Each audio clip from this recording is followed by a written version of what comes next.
Hello, this is Philip Carr-Gomm. This is Tea with the Druid, 123. And it's lovely to be with you. And do say that you're here.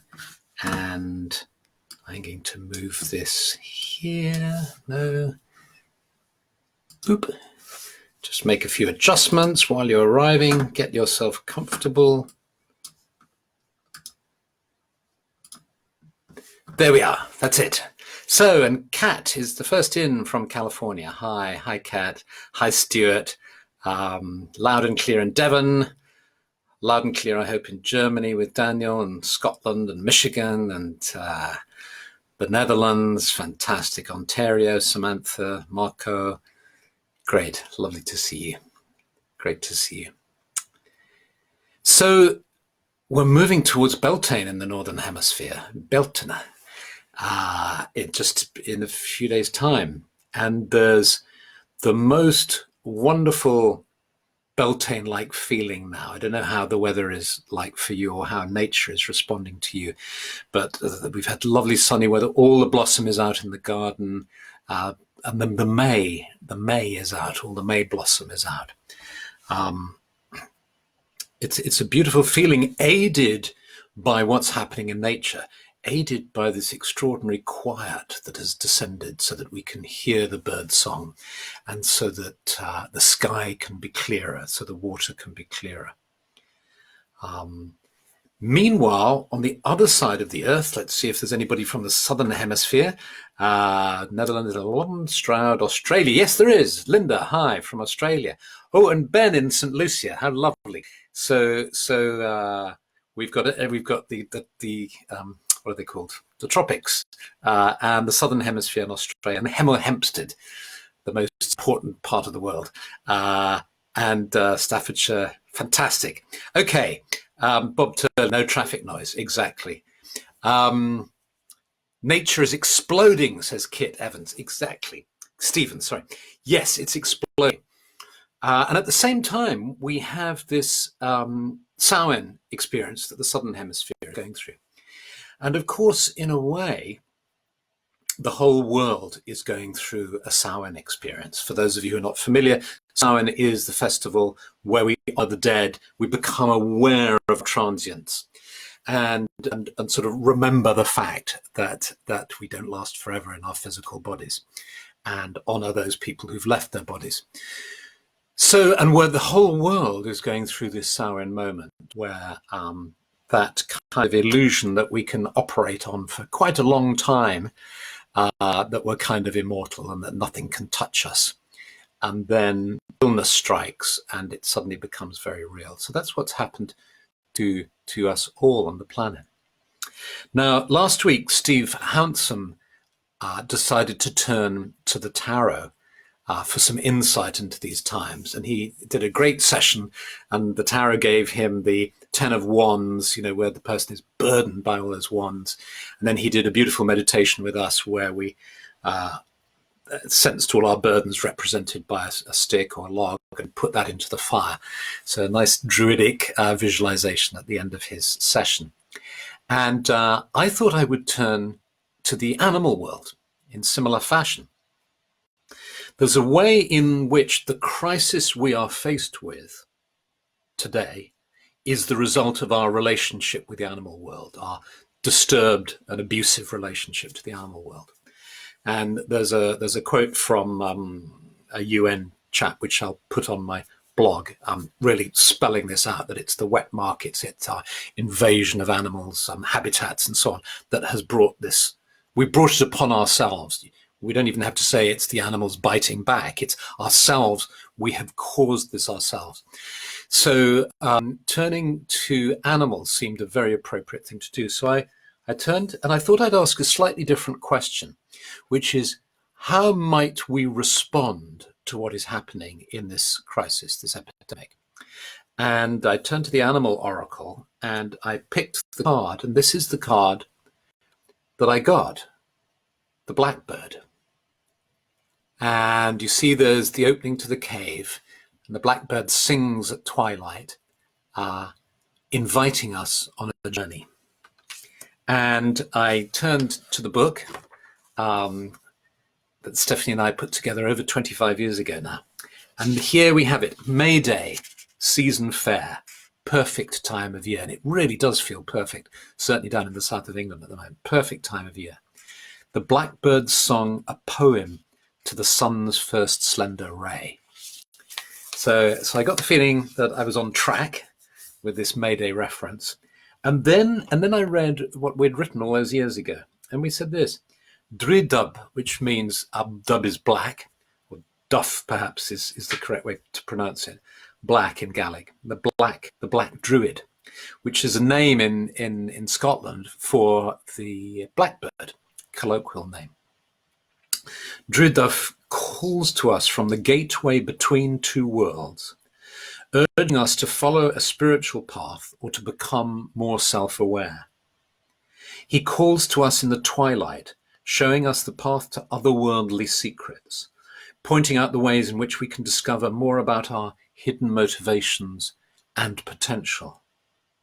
There are times in life when it is important to concentrate on the outer world and your responsibilities in that world. But there are also times when you must attend to the haunting song of your soul, which calls you to a study of spiritual truths and to an exploration of the inner world through dreams and myths. In heeding Druid Duff's song, you will discover healing and new depths in your soul. And so I thought, how does this help me in asking for how we should respond to this crisis? Well, of course, there are all sorts of ways that are appropriate to respond. And this is just one. But I think that in a way, what's happening is there's a kind of mass initiation, if you like, or rather the potential for mass initiation on the planet. One of the things that leads us to the threshold of the mysteries is an intense awareness of our transience, which is why in ancient times an initiation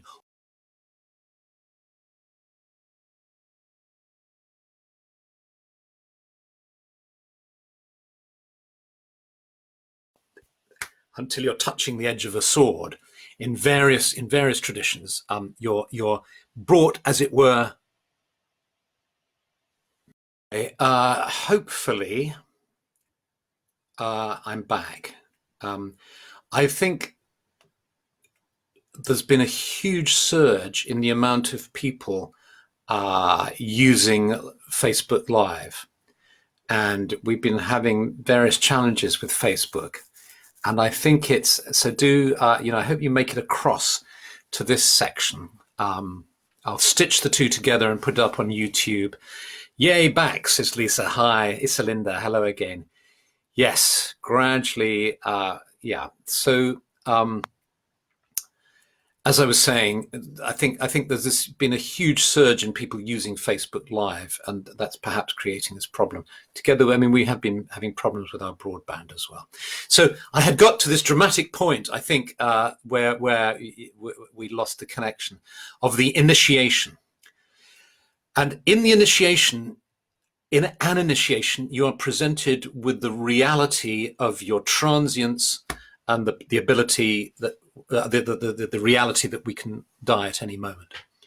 And you are forced to take that step into a deeper understanding, to actually engage with spiritual realities, with the big questions about who am I, what lies at the center of my being.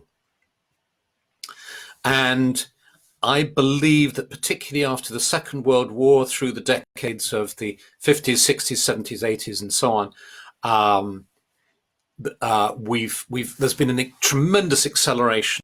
Just look at meditation and mindfulness, the way that's totally reaching millions of people all over the world. Whereas in 1939, you would have been dismissed as a lunatic from the many of sort of conventional sort of situations if you talked about that.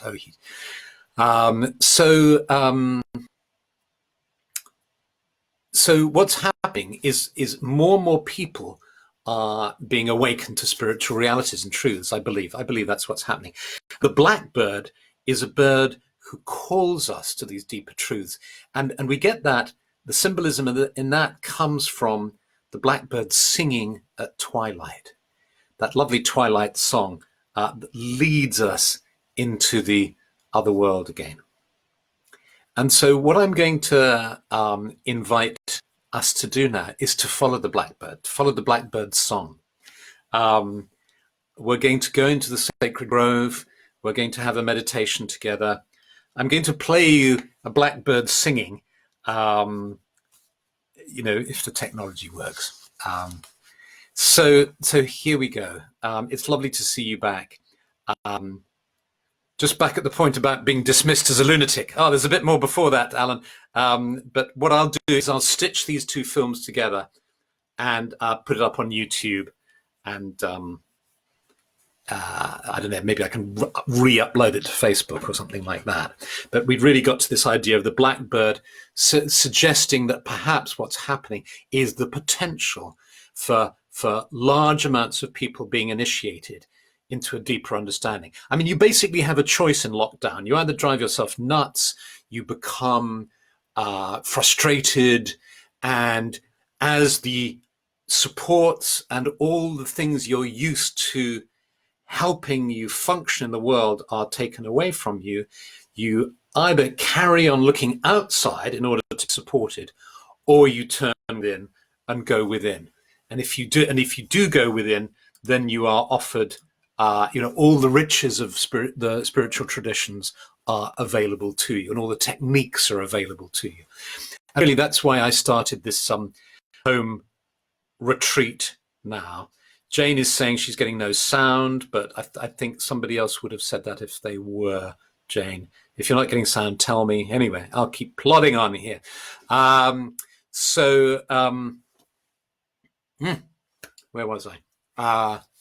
Yes, the retreat, the garden of flowing and perpetual happiness, which is where I do a very deep, long meditation once a week with the idea of let's grasp this opportunity where we are locked down and really go deep, deep, deep, deep inside. So let's go into the sacred grove now. Just become aware of being seated in front of your screen, but also be aware of how all you need to do is close your eyes and you're in this magical world of coming into the sacred grove. And just perhaps sense yourself moving forward through the trees until you come into a clearing in the forest. This magical spot, beloved of the Druids, who come to go to their sacred groves to find rest and peace and connection with the inner world, precisely with the world the Druidub, the blackbird, calls us to. And you sense the earth beneath you. Feel the energy of the earth bringing you a sense of stability.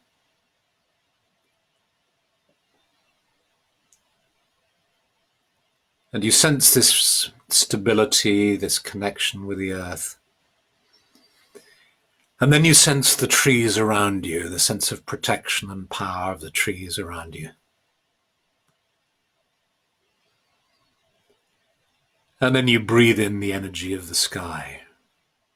And the air is clear, and you breathe in this clear air into your being. And this brings vitality into your being. The energy of the sky meets the energy of the earth within the center of your being. And then you gradually allow your inner eyes to close as you become aware of a blackbird sitting on a tree singing to you. And you just allow yourself to follow the song of the blackbird, just being with it and reveling in it.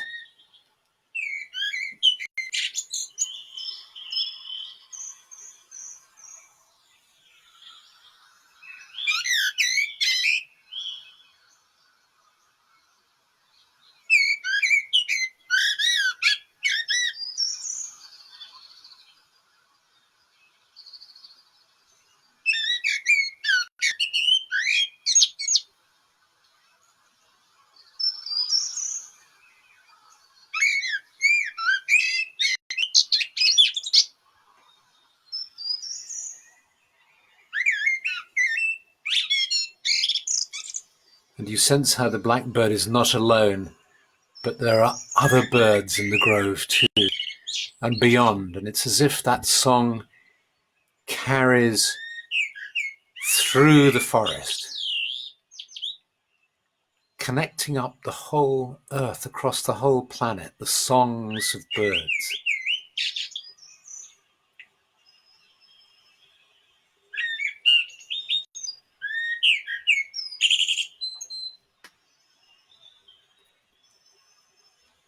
And as you sense the songs of the birds all over the planet,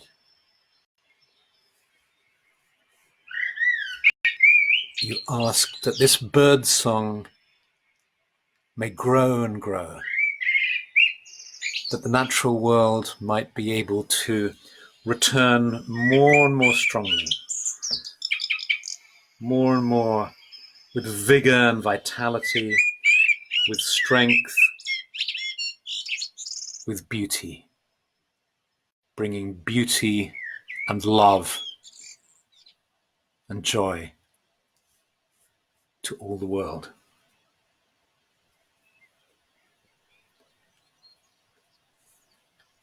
And you lean forward and you place the palms of your hands on the earth, and you feel your love of the earth. And you ask, and we all ask, for a blessing on our lives and a blessing on the land. And as you do this, you realize you're not alone. You sense the grove filled with people from all corners of the earth, all reverently touching the earth, asking that the earth might be blessed, that all life might be blessed.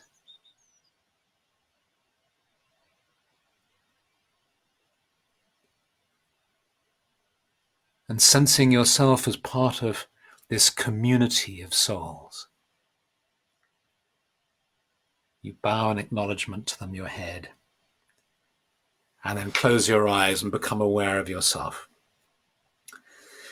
Become aware of the sacred grove beginning to fade in your awareness as you become more and more aware of being fully present here and now, facing your computer screen.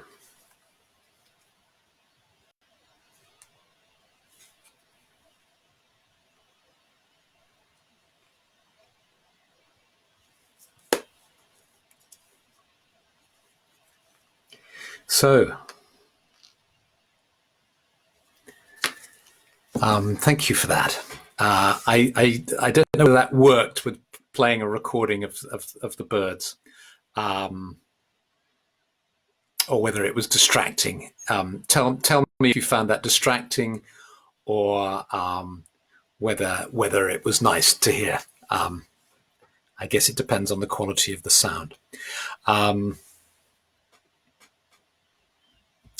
So thank you for being here. Melody-eyed, what a lovely name as a Christian name, Melody. And Zoe and Floriana, hi. Thank you for the Blackbird song, great. Oh, I'm glad that worked, Floriana. Dawn went for a walk and heard a solitary male blackbird singing. What a coincidence. Yeah. So a lot of people I've been talking to, just friends, we meet just outside, people on Zoom, all sorts of things. And a lot of people are, whilst being obviously concerned, obviously worried and feeling for the suffering of those people who have lost loved ones, at the same time are actually finding this a time of great deepening. And so I think that's for me the message of the Blackbird, the opportunity to go deep and to really appreciate the thousands of years actually of spiritual teachings and of poetry, of inspiring texts, of techniques of meditation and inquiry and that have been gifted to us over the ages through the perennial wisdom tradition and through the many different streams of spiritual teaching that we are so lucky to be able to turn to. So thank you to the Blackbird, and thank you to you all, and many, many blessings, and have a lovely, lovely week. And I will go back and read your comments and stitch together the two films and put them all up together. We have to find new ways to keep on singing our song. That's a beautiful, beautiful end thought, Floriana. Thank you so much. Yeah. Okay. Well, lots and lots of love, many, many blessings, and see you again next week. Okay. Bye.